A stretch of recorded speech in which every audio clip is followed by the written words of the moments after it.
नमस्कार प्यारे साथियों, आप सभी का फिर से स्वागत है आपके अपने YouTube channel golden number one classes पर। तो आज हम शुरुआत करने वाले हैं जो अपने मॉडल टेस्ट पेपर की हम साथ साथ में एक सीरीज कर रहे हैं, ताकि आपके क्वेश्चन साथ साथ होते रहें और टेस्ट लगाते रहें। आपको क्वेश्चनों का पता चलता रहे कि किस प्रकार के क्वेश्चन आपके आ रहे हैं। तो चलिए शुरुआत करते हैं आज के अपने टॉपिक मॉडल टेस्ट पेपर की जो सीरीज चल रही है उसके 5वें पार्ट की। तो सबसे पहला क्वेश्चन है कि दीनबंधु, ये वीनबंधु नहीं है भाई, ये है दीनबंधु। ठीक है, छोटू राम पावर प्लांट है वो कहाँ पे स्थित है भाई। ठीक है, तो छोटू राम पावर प्लांट है वो कहाँ पे स्थित है? सिरसा में है, पानीपत में है, हिसार में है या यमुनानगर में है? तो राइट आंसर क्या रहेगा आपका? वो रहेगा आपका यमुनानगर। कहाँ पे रहेगा? यमुनानगर में रहेगा भाई। क्या रहेगा राइट आंसर? यमुनानगर में रहेगा। देखो पांचवा ऑप्शन भी हम ऐड कर रहे हैं साथ साथ के, ताकि डिट्टो आपको वो फीलिंग आए जो आपके क्या है एग्जाम में आप देने वाले हो। जो एग्जाम में आपको क्वेश्चन देखने को मिलते हैं 5 ऑप्शन, यानी जो भी आपको नहीं आए तो आप 5वां ऑप्शन सेलेक्ट कर सकते हो। यदि आपने 5वां ऑप्शन सेलेक्ट नहीं किया तो आपके नंबर कट जाएंगे। इसलिए कि ध्यान रखें इन चीज़ों का और आंसर देने की पूरी पूरी कोशिश करें। तो राइट आंसर क्या रहेगा भाई? यमुनानगर में। इसके बारे में जानते हैं। यमुनानगर में है, व्याख्या क्या है भाई? दीनबंधु छोटूराम जो तापीय विद्युत परियोजना है वो कहाँ पे है? यमुनानगर में है। इसकी नींव कब रखी गई थी? वो 1993 में रखी गई थी। कब रखी गई थी? 1993 में इसकी नींव रखी गई थी भाई।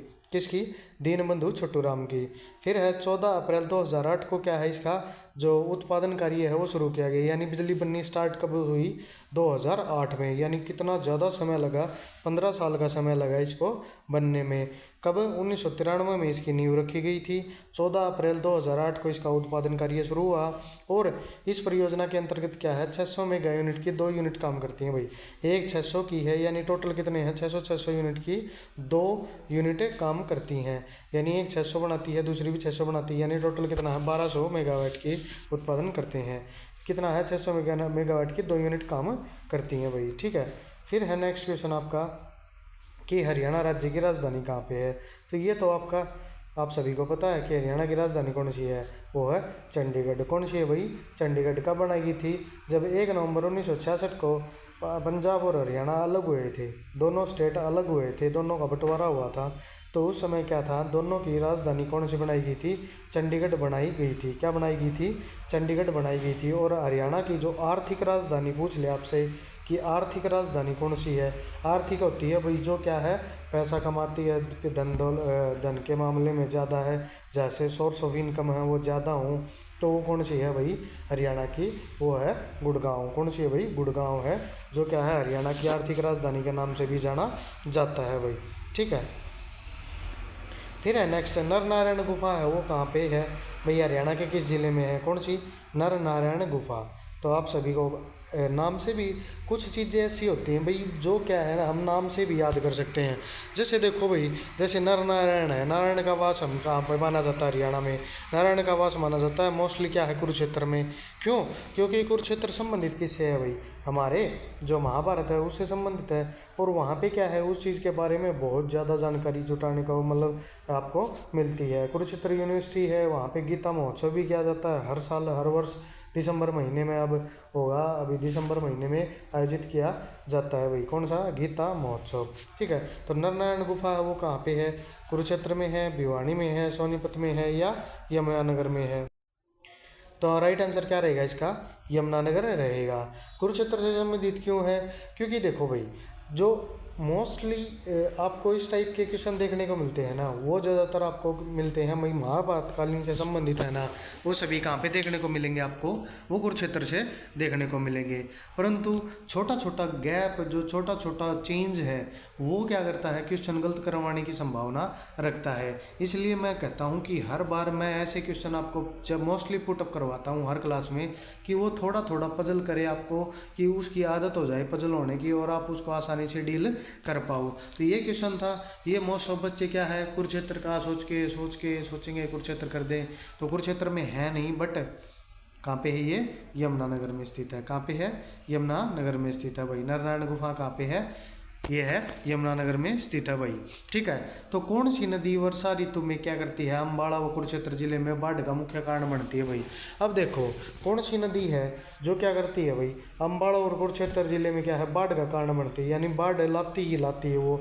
कब, वर्षा ऋतु में, जब बारिश का सीजन होता है ना, रेनी सीजन होता है, तो क्या करते हैं भाई, कुरुक्षेत्र और अम्बाड़ा जिले में कौन सी नदी बहती है, राक्षी बहती है, टांगड़ी बहती है, हाकरा या मारकंडा।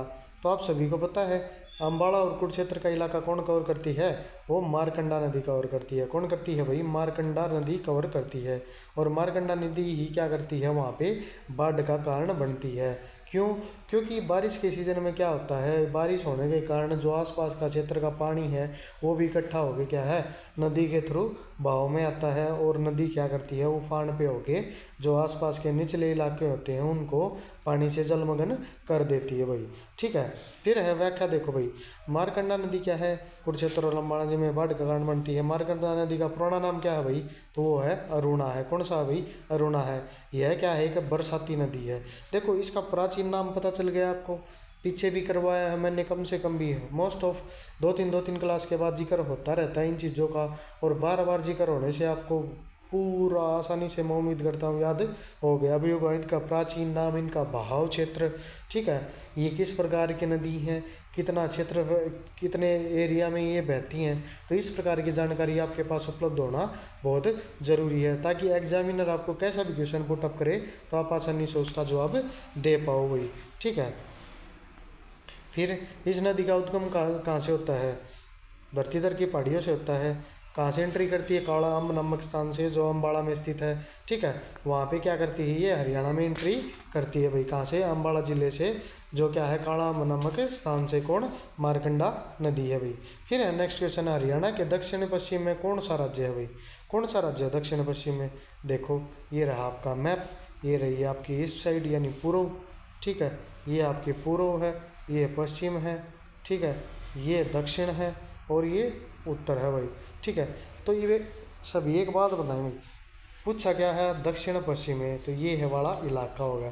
यानी यहाँ पे कौन से जिले लगते हैं, यहाँ पे ऊपर हिसार है, भिवानी है, नीचे महेंद्रगढ़ है। ठीक है, तो एक बात बताइए, इन सभी की इन सभी जिलों की जो सीमा है वो किससे टच करती है, वो करती है राजस्थान से। किससे करती है, राजस्थान से टच करती है। और ऊपर तक जाता है राजस्थान, कहाँ तक, सिरसा, और सिरसा तक। सिरसा के बाद कौन सा जिला शुरू, मतलब कौन सा राज्य शुरू हो जाता है, पंजाब, फतेहाबाद। फतेहाबाद का जो नीचे वाला है, ठीक है, जो सिरसा, फतेहाबाद, हिसार, भिवानी, ये सभी किसे टच करते हैं, ये राजस्थान से टच करते हैं। तो राइट आंसर क्या रहेगा इसका, राजस्थान रहेगा। क्या रहेगा, राजस्थान रहेगा भाई। देखो ये रहा, हरियाणा राज्य में क्या है, दक्षिण पश्चिम में राजस्थान, उत्तर पूर्व में क्या है, हिमाचल प्रदेश। देखो ये सभी बताए गए हैं दिशाओं के, दक्षिण पश्चिम में कौन, राजस्थान, उत्तर पूर्व में हिमाचल प्रदेश, पूर्व में उत्तर प्रदेश। ठीक है, यानी इस साइड वाला। ठीक है, उत्तराखंड भी है भाई पूर्व में। ठीक, दिल्ली व उत्तर पश्चिम में कौन है, मतलब जो पूर्व की बता रहा है ये, दिल्ली व उत्तर पश्चिम में पंजाब और चंडीगढ़ है भाई। उत्तर पश्चिम में कौन है, जो ये वाला है उत्तर पश्चिम, यहाँ पे चंडीगढ़ और पंजाब है। दिल्ली हरियाणा के तीन ओर से घेरे हुए है, यानी दिल्ली है वो हरियाणा राज्य ने तीन साइड से घेर रखी है भाई। यानी तीन साइड से कौन अपना मतलब घेरे हुए है, वो अपना हरियाणा घेरे हुए है। हरियाणा राजस्थान के साथ क्या है, 1262 किलोमीटर की सीमा बनाता है भाई। कितने किलोमीटर की सीमा बनाता है, तो 1262 किलोमीटर की सीमा बनाता है कौन, राजस्थान राज्य। ठीक है, फिर है नेक्स्ट क्वेश्चन आपका कि पानीपत की तीसरी लड़ाई मराठा शासकों एवं किसके बीच लड़ी गई थी। अब मराठों के साथ और कौन था भाई, जिसके बीच क्या है, लड़ाई लड़ी गई थी। तो देखो भाई, कौन था, हेमू था, नहीं। मोहम्मद गोरी था, नहीं है। बाबर था, नहीं। Ahmad Shah Abdali, yes. Right answer क्या रहेगा, अहमद शाह अब्दाली रहेगा। कब लड़ी गई थी ये, तो 1761 में। कब लड़ी गई थी, 1761 में ये लड़ाई लड़ी गई थी। कौन, अहमद शाह अब्दाली के साथ। किसके बीच हुआ था ये हुआ था मराठों और अहमद शाह अब्दाली के बीच। पानीपत की तीसरी लड़ाई, ठीक है। बोला अब पानीपत की पहली और दूसरी लड़ाई का जिक्र आता है भाई, ठीक है। आप सभी कमेंट करके जरूर बताएंगे, क्यों नहीं बता रहा मैं, क्योंकि यदि आपको नहीं आया तो कमेंट करके बता देना, मैं बता दूंगा नेक्स्ट क्लास में। बट इस बारे में मैंने आपको ये तीनों लड़ाइयों के बारे में मैंने आपको बताया भी है, और आपके इसी के साथ ये आपका होमवर्क क्वेश्चन भी बनता है कि पानीपत की पहली और दूसरी लड़ाई कब हुई थी और किस किस के बीच में हुई थी, ठीक है। तो ये क्या था, अफगान आक्रमणकारी कौन था भाई, अहमद शाह अब्दाली और मराठा सेना के बीच हुई थी, ठीक है। इसका सेनापति कौन था भाई, मराठों का सेनापति कौन था, तो सेनापति सदाशिवराव भाऊ था भाई, ठीक है। आप हिस्टोरिकल फिल्म मूवीज देखोगे ना अब, तो उनमें भी आपको ये मराठों के बारे में भी जानने का बहुत अच्छा इतिहास मिलेगा। बाजीराव के बारे में आप सभी ने बाजीराव मस्तानी मूवी जरूर देखी है, परंतु जो रियल में बाजीराव थे उनकी स्टोरी पढ़ोगे आप तो बहुत ही काबिले तारीफ और बहुत ही अच्छे एक जो सेनापति थे उनका जिक्र मिलता है। और एक ऐसे जो लड़ाके थे वो कि उनके सामने मतलब बड़े से बड़े भी योद्धा को वो क्या कर देते थे, पराजित करते थे, ठीक है। शिवाजी महाराज की जो सेना थी उनके ही एक हिस्सा हुआ करते थे वो, ठीक है। फिर है नेक्स्ट अपना भाई, मतलब इस युद्ध में क्या हुआ था 1761 वाले में, मराठों की सेना हार गई थी। अफगान लौटते समय क्या हो गया था, जींद अम्बाड़ा कुरुक्षेत्र व करनाल का क्षेत्र किसको सौंप दिया गया था, जॉन खां को। देखो सौंपना क्या होता है, उस समय क्या होता था कि जैसे कोई भी बाहर का शासक आया, उन्होंने आक्रमण किया, हमारे क्षेत्र पर आक्रमण कर दिया, मान लो हरियाणा वाले क्षेत्र पर आक्रमण किया, तो वो क्या करेगा कि उस टुकड़ी में जो भी ये काबिल होगा ना, जो भी सेनापति काबिल होगा, ठीक है, यानी उसकी टुकड़ियाँ होती थी छोटी छोटी, उनका एक लीडर होता था। जैसे आज के समय में हमारे क्या होता है, हमारी आर्मी है, जनरल तो एक ही ऊपर, ठीक है। फिर जनरल के नीचे क्या हो गए, छोटे छोटे हिस्सों में टुकड़ियाँ बांट दी गई हैं, कोई मेजर है, कोई कर्नल है, कोई लेफ्टिनेंट है, ठीक है, वो फिर कोई सूबेदार है। उनके नीचे क्या है, उनके नीचे छोटे छोटे कोई 20 की टुकड़ी बना दी, फिर 50 की टुकड़ी बना दी, कर्नल प्लाटून बना दी, कोई बड़े बड़े 50 का टुकड़ी को बना दिया, फिर 1000 का संघ बना दिया। तो वो क्या है, उन हिस्सों में तोड़ दिए गए। तो वो जाते समय क्या करते थे, जो टुकड़ी होती थी उस टुकड़ी को वो सौंप देते थे भाई, उसका जो लीडर होता था टुकड़ी का, उसको वो एरिया सौंप जाते थे। वहाँ से जो धन इकट्ठा किया, लूटपाट की, अनाज इकट्ठा किया, वो लेके निकल लिए और उसको सौंप दिया। और सौंपने का कारण क्या होता था कि भाई अपना राज यहाँ से है और तुम यहाँ से चलाओ, और जो यहाँ पे जो भी कर इकट्ठा करो यानी टैक्स इकट्ठा करो, तो वो सभी आप समय समय पर आप जो महल है वहाँ पे, जो हेड ऑफिस है वहाँ पे भेजते रहो, ठीक है। तो इस प्रकार का क्या है कि जो सिस्टम था वो उस हिसाब से चलाया जाता था। फिर है नेक्स्ट, महाभारत में हरियाणा को क्या कहा जाता था, तो आप सभी को पता है, बहुधान्य कहा जाता था, जय संहिता, कृषिधाम या हरिधाम। तो राइट आंसर क्या रहेगा, बहुधान्य का। महाभारत के समय में हरियाणा को क्या कहा जाता था, बहुधान्य कहा जाता था, यानी महाभारत के समय क्या कहा जाता था, बहुधान्य। महाभारत हुआ कहाँ पे था, हरियाणा में। कमेंट करके जरूर बताएंगे आप सभी। और क्लास अच्छी लग रही है तो क्लास को लाइक करें भाई। क्वेश्चन देखो, आप क्वेश्चन की क्वालिटी देखो, कंटेंट आपको हर प्रकार का मिलेगा। सभी आप देखते भी होगे, यूट्यूब पे घूम के भी आए होगे, कंटेंट एक एनालाइज करके पूरी तरह से जो आपके आने वाले क्वेश्चन हैं हम उन्हीं के ऊपर फोकस कर रहे हैं। फालतू की बकवास करवाने का हमारा कोई भी मोटिव नहीं है भाई, ठीक है। और ना ही हमारे पास इतना फालतू का समय कि हम बच्चों का समय खराब करें और खुद का समय खराब करें भाई। तो हरियाणा की पारंपरिक वेशभूषा जो फरगल है वो क्या है भाई, बच्चों का टॉप है, फुलकारी है, शिशुओं की कमीज है, मतलब या कमीज है भाई। तो जो बच्चों का टॉप होता है ना उसको क्या बोलते हैं भाई, फरगल बोलते हैं। क्या बोलते हैं, फरगल बोलते हैं भाई। जो बच्चों का टॉप होता है उसको क्या बोलते हैं, फरगल बोलते हैं, ठीक है। यानी मुख्य रूप से क्या है, सर्दियों में पहनाई जाती है, आपने देखा भी होगा। और कई बार देखा होगा कि घर पे, अब तो मॉडर्न हो गए बच्चे भाई, छोटे छोटे बच्चे हैं। मतलब जब हमारा समय था तो उस समय क्या करती थी, जो दादी होती थी, माँ होती थी, बुआ होती थी, तो वो क्या करती थी भाई, अपने सर्दी आने से पहले ही है ना उनके टोपे या जर्सी बनाने लग जाती थी। और वो टोपे क्या करते थे, उनकी झालर, मतलब उनको सजाने के लिए उनकी झालर टाइप बना दे, नीचे लटका देते थे उसको। तो वो क्या करते थे, मोस्टली कमर तक उनके मतलब चोटी टाइप नहीं बनाते, उस टाइप की बना देते थे।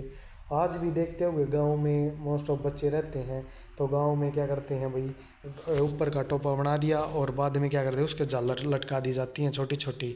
अब ज़्यादा लंबी तो नहीं पर छोटी लटका दी जाती हैं, आज के समय में भी वो चीज़ें हैं भाई। ठीक है, तो ये चीज़ें गांव में बहुत ही खूबसूरती ये चीज़ें देखने को मिलती हैं वही, जो संस्कृति से टच करती हैं। ठीक है, और इस प्रकार की जो शब्दावली है फरगल वाली, तो ये फरगल वाली तो मोस्ट ऑफ किसी को बहुत कम रेयर बच्चे जानते होंगे इस प्रकार की शब्दावली को, परंतु हम कोशिश करते हैं संस्कृति से आपको टच करवाने की। ठीक है, और जिस किसी को भी बच्चे को पता है भाई फरगल क्या होता है, तो उसकी फ़ोटो पिन ज़रूर करें भाई। मतलब जो अपना टेलीग्राम चैनल है या इंस्टाग्राम चैनल है, या फिर जो भी आपके जो कमेंट करते हो आप यूट्यूब के नीचे, वहाँ भी आप उसको कंबाइन कर सकते हो। ठीक है, फिर है नेक्स्ट आपका कि निम्नलिखित में से 2020 में आयोजित 34वें सूरजकुंड नहीं है, सूरजकुंड है, अंतर्राष्ट्रीय मेले फरीदाबाद का थीम स्टेट, मतलब जो अंतर्राष्ट्रीय मेला लगता है फरीदाबाद में, ठीक है, तो उसका थीम स्टेट कौन सा था भाई 2020 में। देखो क्वेश्चन कहीं से भी पुटअप कर सकता है, मोस्टली 3-4 साल के जो इस सूरजकुंड मेला है उससे भी क्वेश्चन पुटअप हो सकता है। तो थीम स्टेट पूछा आपसे, कंट्री और थीम दोनों ही पूछे जा सकते हैं, उत्तर प्रदेश, पंजाब, हिमाचल प्रदेश और राजस्थान। तो कौन सा था भाई थीम स्टेट 2020 में, तो आप सभी को पता है कौन सा था, ऑप्शन नंबर सी रहेगा हिमाचल प्रदेश। ये मैंने कई बार आपको बताया भी है, कौन सा है थीम स्टेट हिमाचल प्रदेश रहेगा भाई। ठीक है, 34वां सूरजकुंड मेला लगा था, वर्तमान समय में कौन सा लगा था और कौन सा आने वाला है वो भी आप बताओगे कि कौन से नंबर का 2025 में अंतर्राष्ट्रीय मेला भरेगा भाई सूरजकुंड। ठीक है, और थीम स्टेट जो कंट्री थी वो कौन सी थी, उज्बेकिस्तान थी, और स्टेट कौन सा था, हिमाचल प्रदेश था भाई। कौन सा था, हिमाचल प्रदेश था भाई। ठीक है, फिर है next flying training centre Haryana institute of civil aviation HICA की स्थापना किस स्थान पर की गई है। कौन सी, flying training centre Haryana institute of civil aviation, ये है फुल फॉर्म उसकी। ठीक है, HICA की कौन सी, Haryana institute of civil aviation की नाम की स्थापना हरियाणा में किस स्थान पर की गई है, भिवानी, रोहतक, गुरुग्राम और पिंजौर। तो कौन से राइट आंसर रहेगा आपका, तो आप सभी को पता है भाई फ्लाई एविएशन का जो सेंटर है, ठीक है, उसका कहाँ पे है वो पिंजौर में है। कहाँ पे है भाई, पिंजौर में है। पिंजौर कहाँ पे है आपके, पंचकुला में है। कहाँ पे, पंचकुला में है। और इसकी स्थापना क्या है, कहाँ पे की गई है, हिसार में, पिंजौर में और करनाल में भी की गई है। कौन से, हिसार, करनाल और पिंजौर में की गई है। देखो इनमें कौन सा भी ऑप्शन नहीं है, पिंजौर के अलावा हिसार है, नहीं है, करनाल है, नहीं है। ठीक है, तो देखो तीनों में से ये तीनों ऑप्शन देके कौन सा, ये भी पूछ सकता है कि नहीं कि कौन से में नहीं है, तो आपको वो भी ध्यान रखना है। तो हिसार, पिंजौर और करनाल के अलावा जो भी ऑप्शन आए तो आप नहीं में बताओगे, और जो यदि तीनों में से एक आए तो आप क्या बताओगे, इन तीनों में उपलब्ध है भाई। ठीक है, हरियाणा में के किस खिलाड़ी को, मतलब किसके, अरविंदर सिंह किस खिलाड़ी से है, तो अरविंदर सिंह किससे है भाई, हॉकी से है, आर्चरी से है, शूटिंग से है या डिस्क थ्रो से है। तो राइट आंसर क्या रहेगा भाई, आर्चरी से संबंध रखते हैं कौन, अरविंदर सिंह। किससे रखते हैं, आर्चरी से। आपने तीरंदाजी देखा होगा, उसको ही आर्चरी बोलते हैं। कौन सा, तीरंदाजी और धनुष लेके। ठीक है, वर्तमान समय में मॉडर्न धनुष चले हुए हैं भाई। ठीक है, तो उसको क्या बोलते हैं, आर्चरी। ठीक है, तो हरविंदर सिंह किससे संबंधित है, तीरंदाजी खेल से संबंधित है। और कहाँ के रहने वाले हैं ये, कैथल जिले के रहने वाले हैं। कहाँ के हैं ये, कैथल जिले के। और ये क्या है, कि पैरा ओलंपिक खिलाड़ी हैं भाई। क्या पे हैं, पैरा ओलंपिक खिलाड़ी हैं। टोक्यो पैरा ओलंपिक में इन्होंने क्या किया था, कांस्य पदक जीता था भाई। क्या जीता था, कांस्य पदक जीता था। ठीक है, नेक्स्ट है कि चिंकारा प्रजनन केंद्र हरियाणा में कहाँ पे है। तो चिंकारा प्रजनन केंद्र के बारे में मैंने आपको कितनी बार बताया है, कितनी बार बताया है भाई। मोर व चिंकारा पूछे तो आप क्या बताओगे, जाबुआ। क्या बताओगे, जाबुआ। और अकेला चिंकारा पूछे, चिंकारा प्रजनन केंद्र, तो राइट आंसर क्या रहेगा आपका, कैरू भिवानी रहेगा। कहाँ पे रहेगा, कैरू भिवानी रहेगा। कौन सा, चिंकारा प्रजनन केंद्र कहाँ पे रहेगा, कैरू भिवानी में रहेगा भाई, राइट आंसर इसका। ठीक है, देखो ये रहा, ठीक है, कैरो नामक स्थान पर है, जो क्या है भाई बहल रोड पर स्थित है, ठीक है। और मोरवंशिकारा पूछ ले तो आप क्या, मैंने आपको क्या बताया था पहले ही, झाबुआ नामक स्थान है जो कहाँ पे है, रेवाड़ी जिले में स्थित है। कहाँ पे है, रेवाड़ी जिले में स्थित है भाई, ठीक है। फिर है नेक्स्ट क्वेश्चन, हरियाणा में किस वर्ष को बालिका शिशु वर्ष घोषित किया गया है? कौन से वर्ष को किया गया भाई? 2016 को, 2006 को, 1994 को या 2014 को? तो मोस्ट ऑफ क्या है, बालिका का शिशु वर्ष का कब घोषित किया गया भाई? जहाँ पे क्या है, जिस वर्ष सबसे ज़्यादा बालिकाएं पैदा हुई थी। तो राइट आंसर क्या रहेगा आपका? राइट आंसर रहेगा 2006 का। कौन सा रहेगा? ऑप्शन नंबर सी रहेगा आपका, 2006 रहेगा, ठीक है। हरियाणा में 2006 को क्या कर दिया गया था, बालिका व शिशु वर्ष घोषित किया गया था। और 2013 को क्या कर दिया गया था, उद्योग एवं रोजगार वर्ष घोषित कर दिया गया था। क्या कर दिया गया था? उद्योग एवं रोजगार वर्ष घोषित किया गया था 2013 में, और 2006 में बालिका शिशु वर्ष घोषित किया गया था भाई, ठीक है। नेक्स्ट क्वेश्चन आपका, गीता का प्रथम श्लोक कुरुक्षेत्र की व्याख्या किस रूप में करता है भाई? शिक्षा क्षेत्र में करता है, रण क्षेत्र में करता है, धर्म क्षेत्र में करता है या युद्ध क्षेत्र में? देखो समझ की बात है भाई अपनी अपनी, हम क्या मानते हैं उसको, युद्ध क्षेत्र मानते हैं कि वहाँ पे क्या हुआ था, महाभारत का युद्ध हुआ था। परंतु गीता का जो प्रथम श्लोक है वो कुरुक्षेत्र को किस बारे में बताता है? एक रण क्षेत्र के बारे में बताता है, शिक्षा क्षेत्र के बारे में बताता है, युद्ध क्षेत्र के बारे में बताता है या धर्म क्षेत्र के बारे में? तो ऑप्शन नंबर जो डी रहेगा वो क्या रहेगा आपका? राइट आंसर रहेगा। क्यों धर्म क्षेत्र? क्योंकि हर कोई क्या है, अपना धर्म निभा रहा था वहाँ पे, क्या है, धर्म निभा रहा था। जो भी उचित लगा, जो भी कृष्ण जी के द्वारा जो उपदेश दिए गए, ठीक है, तो वो एक धर्म निभाने के किया गया है कि अपना कर्म क्या है, हम किस कर्म को कर रहे हैं, ठीक है। हमारा जो रिश्ते नाते संबंध है वो उनसे ऊपर अपना धर्म बताया गया है कि भाई तुम अपने धर्म का निभाओ, क्षत्रिय धर्म से हो तुम अपना धर्म निभाओ, ठीक है। इस प्रकार की क्या है वहाँ पे हुई थी। देखो ये रहा धर्म क्षेत्र। कौन सा है? धर्म क्षेत्रे कुरुक्षेत्रे समवेता युयुत्सव, ठीक है। मामका पांडवायम किम कुरुवर्तम संजयम, इसमें कुरुक्षेत्र को क्या बताया गया है? धर्म क्षेत्र बताया गया है। ये है इसका गीता का प्रथम सुलेख। कौन सा है भाई गीता का प्रथम सुलेख? ये वाला, धर्म क्षेत्रे कुरुक्षेत्रे समवेता युयुत्सव मामका पांडवायम किम कुरुवर्तम संजयम, ठीक है। तो ये है गीता का प्रथम सुलेख। और इसमें क्या है, देखो शुरुआत में ही धर्म क्षेत्र के बारे में बताया गया है भाई। कुरुक्षेत्र क्या है? एक धर्म क्षेत्र है, ठीक है। देखो ये एग्जाम्पल बहुत ज़्यादा आपको याद रहने वाला है, जो एग्जाम्पल मैंने आपको अभी अभी बताया है भाई। तो ये श्लोक बता दिया ना, तो आप कभी भी इस चीज़ को नहीं बोलोगे कि इस प्रकार का क्वेश्चन आते ही आप डायरेक्ट पुटअप करोगे कि हाँ सर ने ये बताया था। और डायरेक्ट इसका एग्जाम्पल भी ऐसा बताया था कि कुरुक्षेत्र का जो अपना गीता है उसका श्लोक भी हमने पढ़ने को मिला था भाई। निम्नलिखित में से किस खिलाड़ी ने राष्ट्रमंडल खेल 2008 में कांस्य पदक जीता था भाई? कुश्ती में है ये, कुंबली नहीं है, क्या है, कुश्ती है भाई। कौन सा है ये? कुश्ती है। कुश्ती में क्या है, राष्ट्रमंडल खेल यानी कॉमनवेल्थ गेम में क्या है, 2018 में कांस्य पदक जीता था। कौन? बबीता फोगाट है, गीतिका जाखड़ है, गिनिका नहीं है, गीतिका जाखड़ है, विनेश फोगाट है या योगेश्वर दत्त है भाई? कौन सा खिलाड़ी है जिन्होंने क्या है भाई 2018 में क्या है कांस्य पदक जीता था? तो राइट आंसर क्या रहेगा इसका? विनेश फोगाट। क्या रहेगा? विनेश फोगाट रहेगा भाई। क्या रहेगा? विनेश फोगाट रहेगा।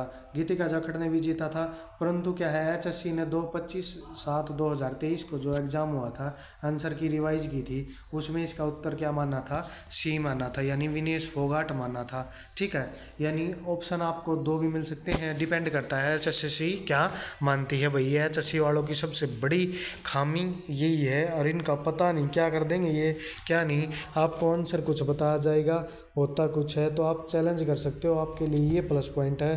परंतु इन्होंने दो ऑप्शन भी, ये ऐसे आरामी हैं भाई, ये दो ऑप्शन भी दे सकते हैं, और दो ऑप्शन में से कौन सा राइट दोनों है, दोनों को ही मतलब बच्चों को पजल करने के लिए, यदि आपको सी और ए सही है, आपने सी भर दिया और बाय चांस इन्होंने ए राइट मान लिया, तो वो ए ही मानेंगे ये। ठीक है। फिर आप चैलेंज करोगे, इनको कोर्ट में ले जाके खड़ा करोगे, तब जाके ये मानेंगे कि हाँ भाई सी भी राइट आंसर था। ठीक है। फिर है नेक्स्ट क्वेश्चन, हरियाणवी लोकोक्ति तावड़ा से बावड़ा का अर्थ क्या है? तो ऑप्शन है आपके, महत्वपूर्ण कार्यों की अनुपस्थिति में मन महत्वहीन हो कार्य करना, अच्छाई की तुलना में बुराई तेजी से करना, स्वार्थी लोग दूसरों की परवाह नहीं करते, उतावले आदमी का विवेक शून्य हो जाता है भाई। तो देखो भाई, अपने बड़े बूढ़े एक बात क्या करें सारी, कि तावड़ में बावड़, क्या करे, तावड़ में बावड़, तावड़ ना करे भाई, बावड़ ना पैर, इस तरह की बात क्या करें। ठीक है। और एक चीज़ ये भी क्या करे कि तावड़ का काम होया करे शैतान का। ठीक है। तो वो क्या कहेगा, उनका कहने का मतलब ये है कि भाई जो हम तुम जल्दी करोगे ना, जल्दबाजी में कोई भी कार्य सफल होने के चांसेस कम हो जाते हैं। तावड़ में मतलब जल्दबाजी करोगे तो क्या होगी, गलती होगी, और गलती होगी तो सीधी सी बात है, वो जो काम कराया है वो ना कराया बराबर हो गया। ये कुछ न कल न मान लो घर पर काम कर रहे हो, साफ सफाई कर रहे हो, और जल्दबाजी में कुछ ऐसी चीज़ बिखर जाए जो वो पूरी साफ सफाई पर पानी फेर दे। ठीक है। तो वो क्या होगा, काम कराया ना कराया बराबर। तो राइट आंसर क्या होगा इसका, उतावले आदमी का विवेक शून्य हो जाता है भाई, क्या हो जाए है, शून्य हो जाता है, उतावलापन नहीं करना चाहिए। ठीक है। यानी हमेशा सद्बुद्धि और धैर्य से काम करना चाहिए। जो ये बच्चे क्या कर रहे हैं, फिलहाल उतावलापन क्यों दिखा रहे हैं, सीटी आ गया, सीटी आ गया, सीटी आ गया, सीटी के चक्कर में लाग रहे हैं। जब ये काम हम 6 महीने पहले स्टार्ट कर देते तो हमें यह चीज़ दिक्कत आनी नहीं थी भाई। पर कोई नहीं, हम क्या खातर बैठे हैं, हम भी आपकी तैयारी खातर ही बैठे हैं। हम करावाएंगे आपकी तैयारी लायक की ना सारी चीज़ उपलब्ध करवाने की कोशिश करांगे। फिर भी बाई चांस कुछ कमी रह जाए तो आप कमेंट करके ज़रूर बता दिया करो भाई सारे जने, कि भैया यह चीज़ हमने इस टॉपिक के बारे में बताओ, यह चीज़ हिस्ट्री का चाहिए है, पॉलिटी का चाहिए है, किसी भी प्रकार का बताओ, हम कराएंगे आपकी कोशिश करवाने की, ताकि कि यह एग्ज़ाम आपका निकलो और हम भी सारे जने कामयाब हो। फिर है नेक्स्ट अपना, कि हरियाणा में संबंधित निम्नलिखित खिलाड़ियों में से किसने टोक्यो 2020 पैरा ओलंपिक में गोल्ड मेडल जीता भाई।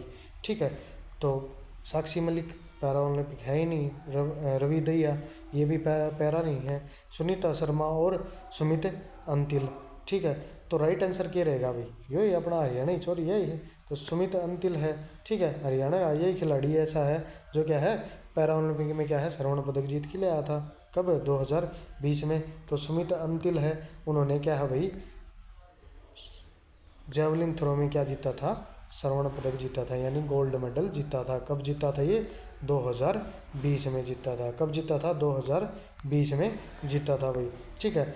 हरियाणा में प्रथम राजकवि की उपाधि किस व्यक्ति को प्रदान की गई थी? तो आप सभी को पता है कि हरियाणा का जो प्रथम राजकवि है वो कौन सा है भाई। पहला जो राजकवि है कौन सा, उदय भानुवंश है, खुशीराम शर्मा है, भाई परमानंद है, या कवि चंद्र बरदाई है। तो पहला व्यक्ति जिनको क्या है राजकवि की उपाधि दी गई वो कौन थे, उदय भानु हंस थे। कौन थे, उदय भानु हंस थे। और इनके बारे में मैंने एक दिन प्रसिद्ध व्यक्तित्व के बारे में बता रहा था, तब इनके बारे में मैंने बताया भी था, एक जिले करवा रहा था तब। तो कौन से जिले से संबंध रखते हैं आप सभी कमेंट करके ज़रूर बताएंगे भाई। ठीक है। भाई परमानंद है, ये क्या करते हैं, इनका काम था भाई, ये क्या करते थे, भक्ति विचारों का क्या करते थे, प्रचार करते थे भाई। ठीक है। फिर आपका नेक्स्ट क्वेश्चन है, जटायु संरक्षण प्रजनन केंद्र JCBC की स्थापना कब हुई, और जिसे पहले गिद्ध देखभाल केंद्र VCC के रूप में जाना जाता था। क्या है, पहले गिद्ध देखभाल केंद्र के रूप में जाना जाता था, परंतु अब बाद में क्या है, गिद्ध जटायु संरक्षण प्रजनन केंद्र के रूप में भी जाना जाने लगा। तो कब, ये कब की बात कर रहा है, तो कब का आ गया, तो आपसे पूछ रहा है 2007 में, 2016 में, 2001 में, या 2011 में, या आप उत्तर नहीं देना चाहते। तो राइट आंसर क्या रहेगा आपका, राइट आंसर रहेगा ऑप्शन नंबर सी रहेगा। कौन सा रहेगा, ऑप्शन नंबर सी रहेगा। 2001 में क्या रहेगा, 2001 में क्या है, जटायु संरक्षण केंद्र बनाया गया था, प्रजनन केंद्र।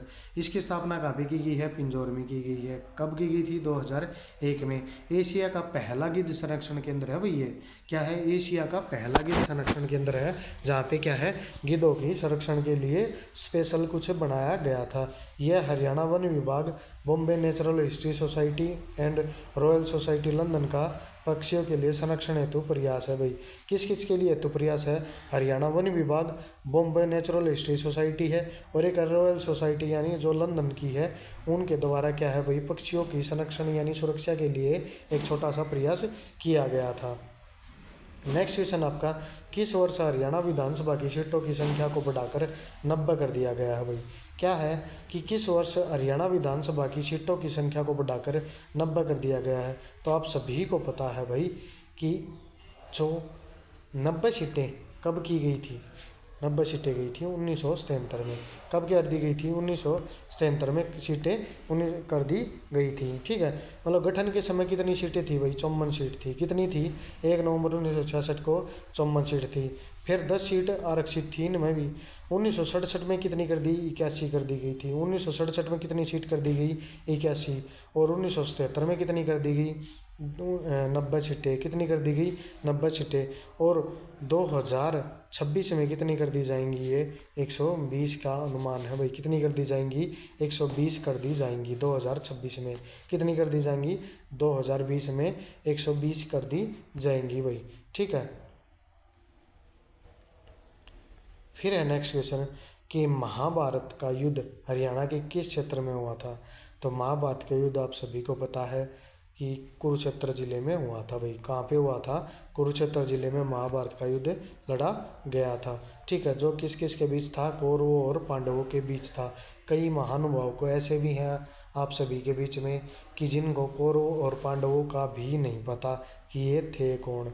ठीक है, और महाभारत क्या है? 900 ईस्वी पूर्व हुआ था भाई। कब हुआ था? 900 ईस्वी पूर्व। इस युद्ध में पांडवों की विजय हुई थी। इसे क्या कहा जाता है? धर्मयुद्ध भी कहा जाता है। क्या कहा जाता है भाई? मैंने बताया था धर्म क्षेत्र या धर्मयुद्ध भी कहा जाता है। इस युद्ध में क्या है? 18 का बड़ा महत्व है भाई। 18 दिन तक चला था। ठीक है, और इसकी भूमि कितनी मानी जाती है? 48 कोस की भूमि मानी जाती है। महाभारत काल में हरियाणा क्या कहा जाता है? बहुधान्य कहा जाता था। 18 का बड़ा महत्व है भाई, यानी 18 कौरवों की तरफ से क्या है? 18 महत्व बहुत बड़े महत्वपूर्ण योद्धा क्या है? लड़ाई में उतरे थे। 18 ही चक्रव्यूह बनाए गए थे। 18 दिन तक युद्ध चला था। ठीक है, तो इस प्रकार 18 का बहुत ज़्यादा महत्व है भाई। ठीक है, फिर है नेक्स्ट क्वेश्चन, भारतीय जनगणना 2011 के अनुसार जनगणना की दृष्टि से हरियाणा भारत का सबसे बड़ा राज्य है। कौन से नंबर का राज्य है? तो राइट आंसर क्या रहेगा? 18वां राज्य है। कौन सा है भाई? 18वें नंबर का सबसे बड़ा राज्य है, यानी सबसे बड़ा नहीं, मतलब 18वें नंबर पर आता है भाई लिस्ट में जनसंख्या की दृष्टि से। तो ओवरऑल टोटल जो कुछ इसके नीचे रह गई उनसे तो बड़ा ही है जनसंख्या की दृष्टि से। ठीक है, तो 18वां स्थान है। देश के मतलब कुछ कुल जनसंख्या कितना है भाई? 2.9% क्या है? निवास करती है। क्षेत्रफल की दृष्टि से 20वें नंबर पर है भाई। कितने पे है? 20वें नंबर पर क्षेत्रफल की दृष्टि से। हरियाणा का क्षेत्रफल कितना है भाई? भारत के क्षेत्रफल के अकॉर्डिंग तो 1.34% है। कितना है? 1.34% है भाई। आज के लिए इतना ही। क्लास अच्छी लगी है तो क्लास को लाइक करें, शेयर करें, सब्सक्राइब करें। आप सभी का बहुत बहुत धन्यवाद क्लास में बने रहने के लिए। क्लास को देखा करें भाई, अच्छे से शेयर किया करें भाई। ठीक है, thank you all of you.